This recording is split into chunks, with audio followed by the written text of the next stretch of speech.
నమస్కారం. అపార్ ఇండస్ట్రీస్ వాళ్ళు వాళ్ళ లేటెస్ట్ క్వార్టర్లీ రిజల్ట్స్ను ప్రకటించారు. మరి ఈ నంబర్ల వెనక ఉన్న అసలు కదేంటి? వాళ్ళ బిజినెస్ దూసుకెళ్తోందా లేక ఏమైనా సవాళ్లు ఎదుర్కొంటోందా? పదండి, ఈ విశ్లేషణలో ఆ వివరాలన్నీ లోతుగా చూద్దాం. భారతదేశంలోని ఓ పెద్ద తయారీ సంస్థ అపార్ ఇండస్ట్రీస్ వాళ్ళ Q3 ఆర్థిక ఫలితాలను రిలీజ్ చేసింది. ఈ ఫలితాలు కేవలం అంకెల మాత్రమే కాదు, అవి కంపెనీ ప్రస్తుత ఆరోగ్యానికి, భవిష్యత్ ప్రణాళికలకు అద్దం పడతాయి. ఈ నెంబర్లు చూస్తే ఒక ఇంట్రెస్టింగ్ కథ కనిపిస్తోంది. కథలో ఒకవైపు చాలా బలమైన గ్రోత్ ఉంటే, మరోవైపు కొన్ని ఛాలెంజెస్ కూడా ఉన్నాయి. సరే, మరి ఈ కథలో ఉన్న రెండు యాంగిల్స్ ఏంటో ఇప్పుడు విడమర్చి చూద్దాం. సరే, ముందుగా అందరూ ఎదురుచూసే మెయిన్ నంబర్స్ చూసేద్దాం. ఈ క్వార్టర్లో కంపెనీ రెవెన్యూ ఎలా ఉందో చూద్దాం. ఓకే, ఈ క్వార్టర్లో అందరినీ ఆకట్టుకునే నంబరిది 5,480 కోట్ల రూపాయలు. ఇది చాలా పెద్ద మొత్తం, అంటే కొన్ని కంపెనీల ఏడాది ఆదాయం కన్నా ఎక్కువ. కానీ అసలు మ్యాటర్ ఆ నంబర్లో లేదు, దాని గ్రోత్లో ఉంది. ఇది గత ఏడాదితో పోలిస్తే ఏకంగా 16.2% ఎక్కువ. అంటే కంపెనీ పర్ఫార్మెన్స్ ఎంత స్ట్రాంగ్గా ఉందో అర్థం చేసుకోవచ్చు. అయితే ఇంత మంచి గ్రోత్కి అసలు కారణం ఏంటి? దీని వెనక ఉన్న డ్రైవింగ్ ఫోర్స్ ఏంటో ఇప్పుడు చూద్దాం. ఈ కథలో అసలు హీరో ఇక్కడే ఉన్నారు. ఇక్కడే ఉంది అసలు కిక్. కేవలం మన దేశంలోనే, అంటే డొమెస్టిక్ మార్కెట్లోనే కంపెనీ ఆదాయం ఏకంగా 30% పెరిగింది. ఈ క్వార్టర్ సక్సెస్ వెనుకున్న అసలైన ఇంజిన్ ఇదే. ఒక్క మాటలో చెప్పాలంటే ఈ క్వార్టర్ రిజల్ట్స్కి హీరో మన ఇండియన్ మార్కెట్. లోకల్గా కంపెనీ ఎంత పటిష్టంగా ఉందో ఈ ఒక్క నంబర్ చాలు చెప్పడానికి. అయితే కథలో ఇది ఒక కోణం మాత్రమే. దేశీయంగా ఇంత అద్భుతంగా రాణించినా ఇంటర్నేషనల్ మార్కెట్లో మాత్రం కొన్ని ఎదురు దెబ్బలు తగిలాయి. అవేంటో ఇప్పుడు చూద్దాం. డొమెస్టిక్ గ్రోత్కి కంప్లీట్ ఆపోజిట్గా ఎక్స్పోర్ట్స్ నుంచి వచ్చే ఆదాయం 11.2% పడిపోయింది. అంటే ఫారిన్ మార్కెట్లలో కంపెనీకి కొన్ని ఇబ్బందులు ఎదురయ్యాయన్నమాట. మరి ఎందుకిలా తగ్గింది? దీనికి కంపెనీనే ఒక క్లియర్ రీజన్ ఇచ్చింది.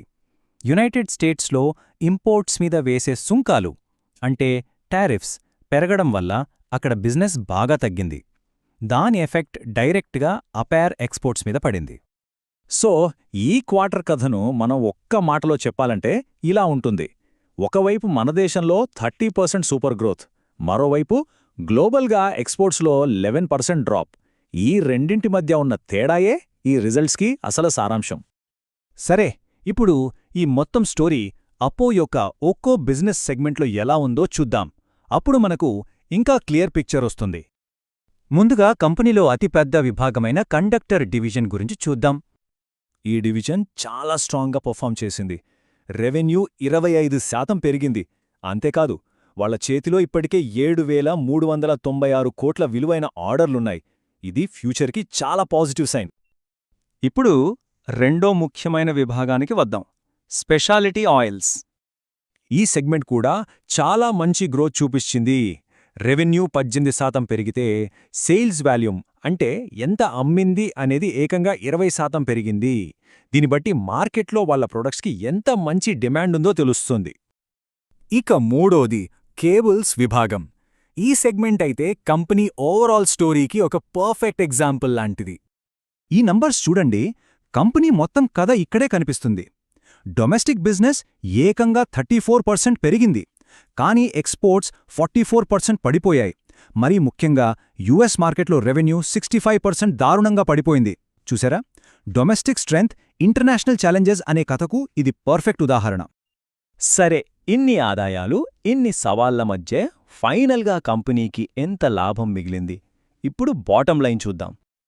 అన్ని ఖర్చులు పోగా ఈ క్వార్టర్లో కంపెనీ సంపాదించిన నికర లాభం 209 కోట్ల రూపాయలు. ఇంటర్నేషనల్గా ఛాలెంజెస్ ఉన్నా సరే, నికర లాభం గత ఏడాదితో పోలిస్తే 19.4% పెరిగింది. ఇది డొమెస్టిక్ మార్కెట్ స్ట్రెంగ్త్కి, కంపెనీ మేనేజ్మెంట్ ఎఫిషియన్సీకి నిదర్శనం. రిజల్ట్స్లో అసాధారణ నష్టం అని ఒక మాట కనిపిస్తోంది. దాని గురించి కంగారు పడాల్సిన అవసరం లేదు. ఇది కొత్త లేబర్ కోడ్ ప్రకారం ఉద్యోగుల బెనిఫిట్స్ కోసం ఒకేసారి పక్కన పెట్టిన 25 crores. ఇది కంపెనీ ఆపరేషన్స్కి సంబంధించింది కాదు, జస్ట్ ఒక వన్ టైం అడ్జస్ట్మెంట్ అంతే. సో ఈ మొత్తం విశ్లేషణ నుండి మనం తీసుకోవాల్సిన మెయిన్ పాయింట్ ఏంటి? అపార్ ఇండస్ట్రీస్ దేశీయంగా చాలా బలంగా ఉంది. కానీ ఫ్యూచర్లో ఇలాగే కన్సిస్టెంట్గా గ్రో అవ్వాలంటే అమెరికా మార్కెట్లో ఎదురవుతున్న ఎక్స్పోర్ట్స్ ప్రాబ్లంని ఎలా సాల్వ్ చేస్తుందనేది ఒక $1 మిలియన్ క్వశ్చన్. వాళ్ళ నెక్స్ట్ జర్నీ దీనిమీదే ఆధారపడి ఉంటుంది.